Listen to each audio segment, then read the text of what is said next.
Mga bro, confirmed na, matatapos na ang $375 million defense deal sa pagitan ng Pilipinas at India para sa BrahMos supersonic cruise missiles. Ang India ay magpapadala na ng huling batch ng mga missile sa bansa, bilang completion ng kontratang pinirmahan pa noong 2022. Alam nyo ba, mga bro, na ang Pilipinas ang kauna-unahang bansa sa buong mundo na bumili ng BrahMos mula sa India? Grabe, trailblazer talaga tayo dito. Ang unang batch ay dumating pa noong 2024 at agad na na-induct sa Philippine Marine Corps. Ngayon, with the final delivery on the way, buo na ang initial missile system arsenal ng Pilipinas. Hindi biro ang power ng BrahMos, supersonic siya, kaya kayang lumipad ng higit 3 beses ang bilis ng tunog, at swak na swak sa coastal defense missions.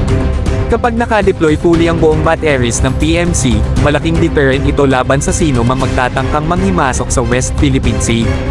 Strategically speaking, mga bro, game changer ito. Hindi lang natin pinalalakas ang ating depensa, pinapakita rin natin na kaya nating makipag-level sa iba pang military power sa rehiyon. Ang simpleng pagkakaroon ng ganitong klase ng missile system ay sapat na para mapaisip ng 2 beses ang kahit sinong gustong manggulo. Of course, hindi pa dito nagtatapos ang kwento. May mga plano na rin ang Pilipinas na bumili ng dagdag pang BrahMos batteries sa future para mas kumpleto ang coverage. Ibig sabihin, this $375 million deal is just the beginning ng mas malawak na defense cooperation sa pagitan ng India at Pilipinas.